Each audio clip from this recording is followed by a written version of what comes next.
তাছাড়াও আমরা একটা নারী সুলভ যেটা রাত্রি সাথী করেছি, যেখানে পরিষ্কার বলা হয়েছে যে মহিলারা যত কম সম্ভব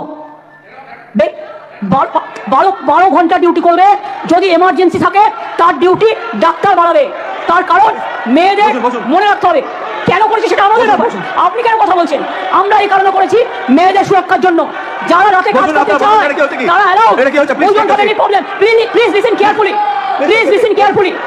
রাত্রিরে যারা কাজ করবে তাদের ফুল প্রোটেকশন দেওয়ার জন্য, রাত্রিরে যদি কেউ কাজ করে তাদের ফুল প্রোটেকশন দেওয়ার জন্য এই রাত্রি সাথী করা হয়েছে। মাঝে মাঝে মনে হয় পশ্চিমবাংলায় জন্মগ্রহণ করে সবথেকে বড় ভুল করেছি।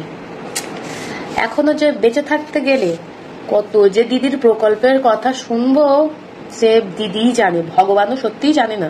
ভগবানের কাজ নেই, বুঝলে তো, এইসব ফাদুটাল তো খোঁজ খবর ভগবান এমনিতেও রাখে না। কিন্তু একটা কথা বলি যে দিদি একটু শোধরাও না, কেন বেকার এইসব করে কোনো লাভ আছে? আসল যে অপরাধী সেটাকেই ধরো না। কেন মানুষের সময়ের কি কোনো দাম নেই তোমার কাছে? আমি জানি তোমার সময়ের কোনো দাম নেই বলে আছে কখনো তুমি নৃত্যশিল্পী, কখনো তুমি গায়িকা, কখনো তুমি ড্রয়িং টিচার, এগুলো হয়ে যাচ্ছ। আমি জানি তোমার সময়ের কোনো দাম নেই, কিন্তু মানুষের সময় তো আছে না, মানুষের তো কর্মজীবন না, মানুষের তো খেতে হবে নাকি? আজকে যদি না খাটে কাল তো আর খাওয়া তো কেউ দেবে না। তো সেই সব জিনিস ফেলে তারা, কর্মজীবন ফেলে তারা জাস্টিস নিয়ে লড়ছে শুধুমাত্র আমাদের দেশের সেই মেয়েটার জন্য। তাহলে অন্তত তাদের কথা ভেবে অন্তত জাস্টিসটা দিয়ে দিতে পারতে।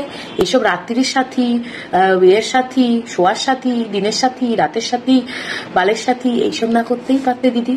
কিচ্ছু বলবো না দিদি, শুধু একটাই রিকোয়েস্ট আছে, যতদিন বেঁচে আছো বেঁচে থাকতে থাকতে অন্তত একটা ভালো কাজ করে যাও।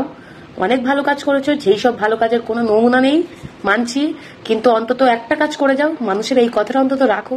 আর যদি রাখতে না পারো, সত্যি দিদি কিছু আমার বলার নেই।